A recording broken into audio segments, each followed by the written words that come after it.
जंगल का राजा मिठू तोता अब बूढ़ा हो गया था। उसे अब जंगल के नए राजा या रानी का चुनाव करना था, इसलिए उसे किसी ईमानदार पक्षी की खोज थी। मिठू राजा अपने वजीर कबूतर से कहता है, कबूतर वजीर, मैं चाहता हूँ कि मेरे मरने के बाद कालू कौवा जंगल का राजा हो। वो बड़ा पक्षी है, शक्तिशाली भी है। मुझे पूरा विश्वास है वो जंगल के पक्षियों को न्याय भी देगा। कबूतर कालू कौवे को अच्छी तरह जानता था कि कालू कौवा तो एक नंबर का झूठा और आलसी पक्षी है, इसलिए वो मिठू राजा से कहता है, राजा जी, मेरे ख्याल में रानो चिड़िया ईमानदार और मेहनती चिड़िया है। उसे जंगल की रानी बनना चाहिए। अगर आप आदेश दें तो हम चिड़िया और कालू कौवे दोनों की परीक्षा लेते हैं और जो परीक्षा में पूरा उतरेगा उसे जंगल का नया राजा बना देंगे।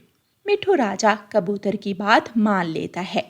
कबूतर दोनों को बुलाने चाहता है। रानो चिड़िया, आपको मिठू राजा ने बुलाया है। जंगल के नए राजा का चुनाव करना है, इसलिए आपसे कोई सलाह करनी है। कबूतर वजीर, मैं अपने बच्चों को दाना देकर अभी आती हूँ। फिर कबूतर वजीर कालू कौवे के पास जाता है। कालू कौवा अपने घर में सोया हुआ था। कालू कौवे, आपको मिठू राजा ने बुलाया है। कालू कौवा नींद से उठता है। क्या बात करनी है मिठू राजा ने? जंगल के नए राजा के बारे में कोई सलाह करनी है। माँ कसम, मैं अभी अभी सपने में देख रहा था कि मैं जंगल का नया राजा हूँ। मैं बनूंगा राजा। राजा मैं ही बनूंगा। चिड़िया और कालू कौवा दोनों मिठू राजा के महल में पहुंच जाते हैं। चिड़िया, ये सोने का हार ले जाओ और जंगल की दूसरी तरफ रहने वाली बूढ़ी चिड़िया को दे आओ। उससे कहना कि ये हार मिठू राजा ने उसके लिए गिफ्ट भेजा है। ठीक है मिठू राजा, मैं अपना काम पूरी ईमानदारी से करूंगी। चिड़िया सोने का हार लेकर चली जाती है और फिर मिठू राजा कालू कौवे से कहता है, कालू कौवे, ये दूसरा हीरों का हार है, ये तुम ले जाओ और जंगल में पुराने कुएं के पास जो गरीब बूढ़ी कौवी रहती है उसे दे आओ। राजा जी, मैं यूं गया और यूं आया। कालू कौवा मिठू राजा से हीरों का हार लेकर चला जाता है। रास्ते में जाते हुए रानो चिड़िया जब नदी के पास से गुजरती है तो वहाँ एक पक्षी नकली सोने का हार बेच रहा था। वो रानो चिड़िया को आवाज देता है, चिड़िया रानी, मेरी बात सुनो। रानो चिड़िया उस पक्षी के पास जाती है। जी पक्षी जी, क्या बात है? आपने मुझे क्यों आवाज दी है? चिड़िया, तुम्हारा ये सोने का हार बहुत कीमती है। अपना ये सोने का हार मुझे बेच दो। मैं बदले में तुम्हें ढेर सारे सिक्के दूंगा और मेरे पास ये नकली सोने का हार है। तुम ये नकली सोने का हार ले जाओ। पक्षी, ये हार मैं किसी कीमत पर भी नहीं दे सकती, क्योंकि ये हार तो मैं राजा जी के आदेश पर जंगल में रहने वाली बूढ़ी चिड़िया को देने जा रही हूँ। उस बूढ़ी चिड़िया को क्या खबर होगी कि ये हार नकली है या असली? दोनों दिखने में एक जैसे हैं। लेकिन मैं अपना काम ईमानदारी से करूँगी। माफ करना पक्षी, मुझे लालच देने की कोई ज़रूरत नहीं है। रानो चिड़िया सीधी जंगल की दूसरी तरफ बूढ़ी चिड़िया के पास जाती है। बूढ़ी चिड़िया, माँ जी, ये सोने का हार आपके लिए मिठू राजा ने भेजा है, ये आप रख लें। मिठू राजा बहुत अच्छे हैं। मैं इच्छा करूंगी कि हमारे जंगल का नया राजा भी मिठू राजा की तरह ही हो। बूढ़ी चिड़िया वो सोने का हार लेकर रख लेती है। कालू कौवा जब उस पक्षी के पास से गुजरता है तो वो पक्षी कालू कौवे को भी बुलाता है। कौवा उस पक्षी के पास जाता है। पक्षी, क्या ये तुम्हारा हार भी हीरों का है? नहीं, मेरा ये नकली हीरों का हार है। अगर तुम चाहो तो अपना ये असली हीरों का हार मुझे बेच दो और मेरा ये नकली हीरों का हार लेकर बूढ़ी कौवी को दे आओ। चाचा जी, क्या ये नकली हीरों का हार पहचान तो नहीं होगा? ये दोनों हार एक जैसे हैं, कोई भी इसे पहचान नहीं सकता कि ये असली है या नकली। कौवा लालच में आ जाता है और वो असली हीरों का हार उस पक्षी को बेच देता है और उससे नकली हीरों का हार ले लेता है। कालू कौवा पैसों से भरा हुआ बैग लेकर अपने मामा जी के घर जाता है। मामा जी, ये मेरा पैसों से भरा हुआ बैग तुम अपने पास रख लो, मैं शाम को ले जाऊंगा। भांजे, क्या मुझे मेरा हिस्सा दोगे इसमें से? हाँ, मैं अपने मामा जी को भी अमीर बना दूंगा।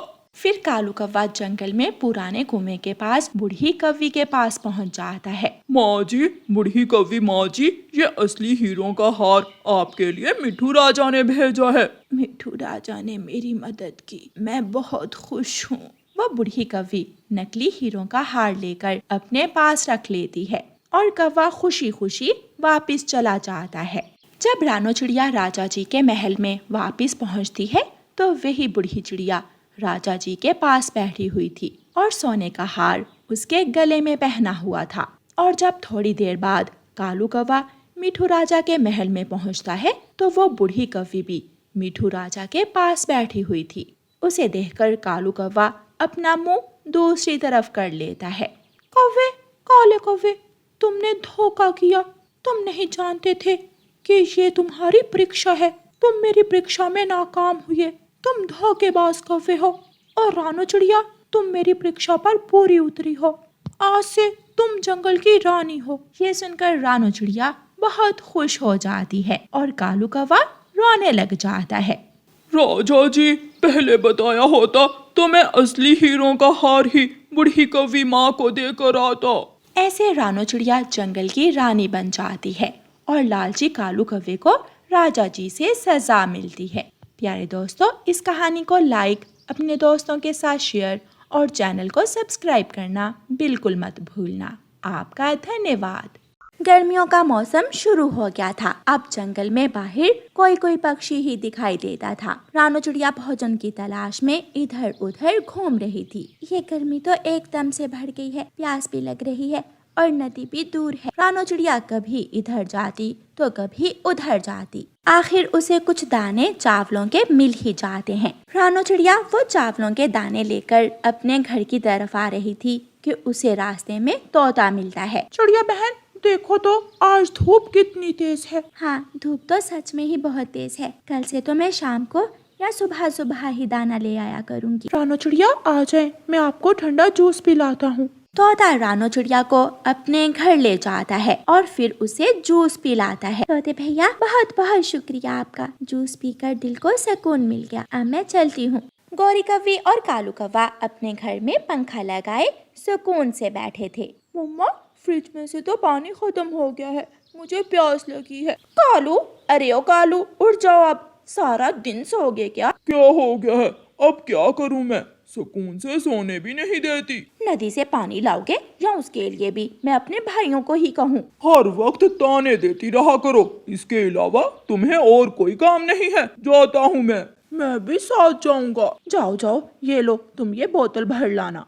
कालू कौवा बड़ी बोतल उठाता है और जग्गू छोटी बोतल लेता है। दोनों पानी लेने के लिए नदी पर चले जाते हैं। पापा पापा, मुझे नहाना है, कितना ठंडा पानी है। ठीक है, नहा लो, मगर याद रहे इस किनारे से ज्यादा आगे मत जाना। ठीक है पापा। ठंडी ठंडी हवा में कालू कौवे को फिर से नींद आने लगती है और कालू कौवा फिर से सो जाता है और जग्गू कौवा नदी में नहाने लगता है। ठंडे ठंडे पानी में नहाना चाहिए, गाना आए या ना आए, गाना चाहिए। ला ला ला ला ला ला ला ला ला ला। रानो चिड़िया अपने बच्चों को चावलों से खिचड़ी बना कर देती है। गुड़िया बेटी, चटाई बिछाओ और पानी रखो, मैं खिचड़ी लाती हूँ। गुड़िया चटाई बिछाती है और पानी वाला मटका और गिलास वहाँ रखती है। रानो चिड़िया खिचड़ी ला कर रखती है। फिर वो सब मजे मजे से खिचड़ी खाते हैं। बच्चों, बाहर बहुत ज्यादा धूप है और अब तो बहुत कम पक्षी ही बाहर निकलते हैं,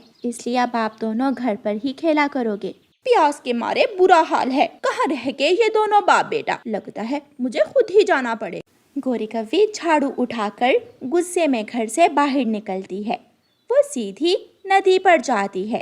कालू कौवा अभी तक सो रहा था। गौरी कौवी जाकर 2-3 झाड़ू कौवे के लगाती है। देखो तो जरा अपने काम, कब से मैं प्यासी बैठी तुम दोनों का इंतजार कर रही हूँ। बड़े मजे से आकर नदी पर सो गए हो। मैं क्या करूं, मुझे पता ही नहीं चला कब नींद आ गई मुझे। जग्गू भी डर जाता है क्योंकि अब दूसरा नंबर उसका था। निकलो, चलो निकलो जल्दी नदी से बाहर। पहले आप वादा करें, मुझे मारेंगी नहीं। अच्छा जी, करती हूँ मैं तुमसे वादा। बाहर निकलो जल्दी, वरना मैं आ गई तो ज्यादा मार पड़ेगी। जग्गू मार खाने से पहले ही रोने लगता है। मेरा क्या दोष है? मैं तो पापा से पूछ कर ही नहा रहा था। गोरी कव्वी को जग्गू पर दया आ जाती है और वो उसे कुछ नहीं कहती।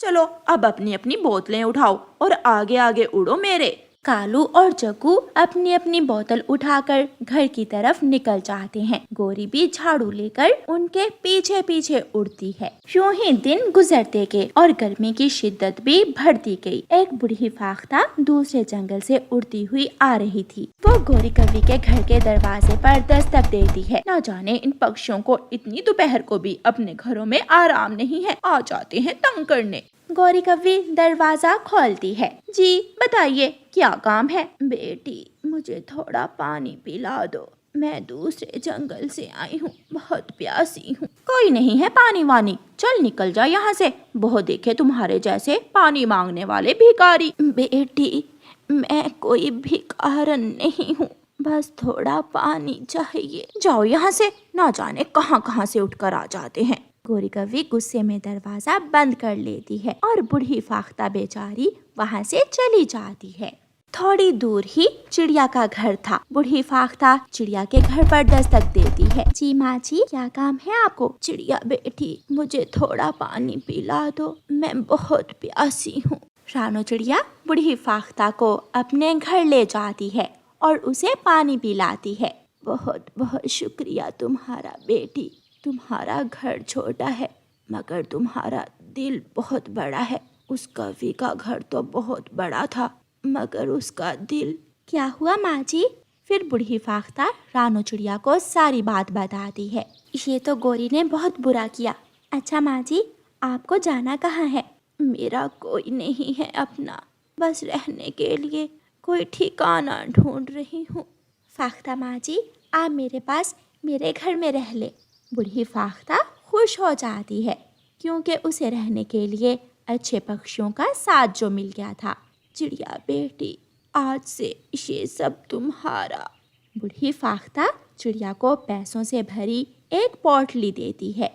कुछ ही दिनों में रानो चिड़िया के घर की हालत बदल जाती है। जहाँ एक पंखा ना था वहाँ अब एसी, टीवी, फ्रिज सब आ गया था।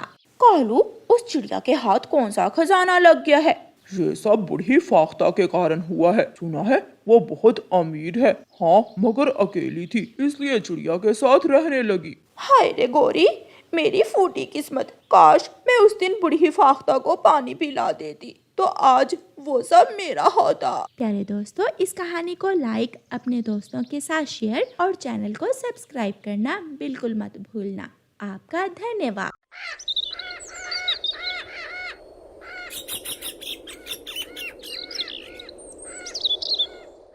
तरबूज तरबूज मीठे मीठे तरबूज लो, बड़े बड़े तरबूज लो, लाल लाल तरबूज लो। गुड़िया अपनी रेहड़ी पर तरबूज बेच रही थी कि कालू कौवा वहाँ आ जाता है। एक तरबूज काट कर दिखाओ, अगर अंदर से लाल निकला तो फिर लूंगा। अंकल मेरे तरबूज पके हुए और अंदर से लाल है। जब गुड़िया कालू कव्वे से बात कर रही थी तो गोरी कव्वी पीछे से एक तरबूज चुराकर पेड़ के पीछे छुप जाती है। गुड़िया तरबूज काटती है। देखिए अंकल मैंने कहा था ना कि तरबूज अंदर से पका हुआ और लाल होगा। हाँ वो तो ठीक है लेकिन अभी कच्चा है ये तरबूज। कहाँ कहाँ कच्चा है, ये तो एकदम पका हुआ है। लेकिन कालू कौवा बिना तरबूज लिए ही वहाँ से चला जाता है और गोरी कव्वी भी गुड़िया का चोरी किया हुआ तरबूज लेकर कालू कौवे के पीछे चली जाती है। कालू मैंने बड़ा तरबूज चुराया है उस छोटी चिड़िया का। अब हम हर रोज उस चिड़िया के तरबूज चुरा कर खा लिया करेंगे। कौवा और कव्वी गुड़िया का चुराया हुआ तरबूज मजे मजे से खाते हैं। गुड़िया शाम को अपने घर चली जाती है। गुड़िया बेटी आज फिर आपकी रकम कम है, शायद आज फिर किसी ने तरबूज चुरा लिया होगा। लेकिन मम्मा मैं तो बहुत ध्यान रखती हूँ, फिर कौन मेरे तरबूज चुरा लेता है। गुड़िया ऐसे परेशान हो जाती है।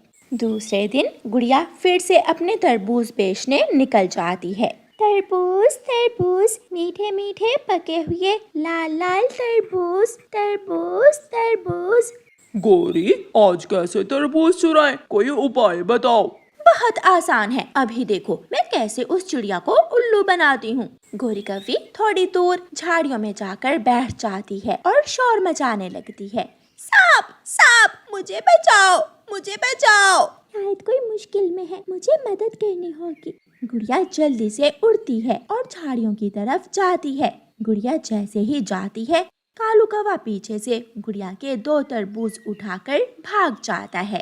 आंटी गौरी, कहाँ है सांप? वहाँ वहाँ फूलों के पास। लेकिन वहाँ तो कोई सांप नहीं है। शायद सांप भाग गया है। आप ऐसे ही डर गई होंगी, वहाँ तो कोई सांप नहीं है। गुड़िया वापस चली जाती है और अपनी रेहड़ी लेकर आगे बढ़ती है। गोरी, मैं 2 तरबूज चुरा कर लाया हूँ। आज एक तरबूज तुम अपनी माँ को दे आओ। कालू जी, कैसा रहा मेरा आज का उपाय? बढ़िया, किसी को शक भी नहीं हुआ और तरबूज भी चोरी कर लिए हमने। गौरी एक तरबूज लेकर अपनी माँ के पास जाती है। बेटी गौरी, ये तरबूज तो बहुत मीठा है, मजा ही आ गया खाने का। माँ, मैं कल भी तुम्हारे लिए ऐसे ही मीठे मीठे तरबूज लेकर आऊंगी। गुड़िया बहुत परेशान थी। वो अपनी मम्मा से कहती है, मम्मा आज खेत से तरबूज लेने मैं आपके साथ जाऊंगी। कबूतर अंकल तरबूज खेत से ही हमें कम देते हैं, मैं खुद गिन कर लाती हूँ गुड़िया बेटी। लेकिन गुड़िया अपनी मम्मा के साथ जाती है। बेटी, मैं भूलने वाला नहीं हूँ, तुम्हारे तरबूज कोई रास्ते से ही चुराता होगा। अंकल, मैं इतनी भी पागल नहीं हूँ, मैं देख रही होती हूँ। फिर गुड़िया खुद तरबूज गिनती है। 1 2 3 4 5। ऐसे गुड़िया तरबूज अच्छी तरह गिनती करके जंगल बेचने चली जाती है। तरबूज तरबूज, मीठे मीठे तरबूज लो। कौवा और कौवी अपने घर में बैठे हुए थे। तरबूज तरबूज, मीठे मीठे तरबूज। कालू, गुड़िया आ गई है, चलो आज फिर गुड़िया के तरबूज चुराने जाते हैं। मुझे सोचने दो, आज क्या करना होगा। गुड़िया के पास गुड़िया की सहेली मीना आ जाती है। मीना, अच्छा ही हुआ जो तुम आ गई। कोई चोर हर रोज मेरे तरबूज चुरा कर ले जाता है, मुझे कोई उपाय बताओ। इसका मतलब हमें चोर को पकड़ने के लिए योजना बनाना होगी। तुम तरबूज बेचो और मैं तुम्हारे पीछे पीछे छुपकर नजर रखूंगी। ऐसे चोर जरूर मेरी नजर में आ जाएगा।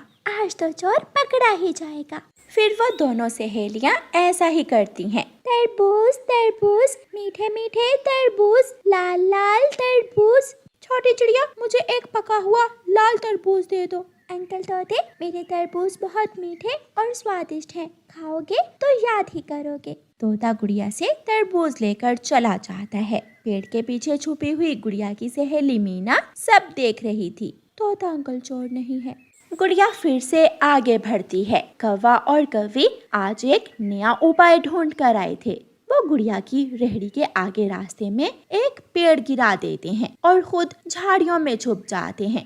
अरे, यहाँ तो रास्ता बंद है, मुझे इस पेड़ को हटाना होगा। गुड़िया रेहड़ी छोड़कर जाती है और पेड़ को धक्का लगाकर दूसरी तरफ करती है। पीछे से दोनों कौवे आते हैं और एक एक तरबूज उठाकर वहाँ से भाग जाते हैं। मीना कौवों को तरबूज चोरी करते हुए देख लेती है। वो जल्दी से गुड़िया के पास आती है। मैंने देख लिया, वो कौवे हैं, कौवे ही तुम्हारे तरबूज चुरा रहे हैं। जल्दी से घर चलें, हम घर जाकर मम्मा को बताते हैं। फिर गुड़िया और मीना घर जाती हैं। मम्मा मम्मा, चोर पकड़ा गया। कौवा अंकल और कौवी आंटी ही मेरे तरबूज चुराते हैं। मैं अभी उन कौवों को चोरी करने का मजा देती हूँ। फिर रानो चिड़िया अपने घर से झाड़ू उठाती है और गुड़िया और मीना को साथ लेकर कौवों के घर जाती है। मेरा तरबूज ज्यादा लाल है। मेरा ज्यादा लाल है। वैसे चोरी के तरबूज होते बहुत मीठे हैं। चिड़िया जल्दी से घर के अंदर आती है। जैसे तरबूज लाल है, ऐसे ही अब तुम दोनों की पूंछ भी लाल होने वाली है। कालू कालू, मुझे बचाओ। फिर चिड़िया दोनों कौवों को झाड़ू से मारती है और कौवों को मार मार कर वहाँ से भगा देती है। जो बुरे काम करेगा, चोरियां करेगा, उसे सजा तो मिलेगी ही। प्यारे दोस्तों, कहानी को लाइक, अपने दोस्तों के साथ शेयर और चैनल को सब्सक्राइब करना बिल्कुल मत भूलना। आपका धन्यवाद।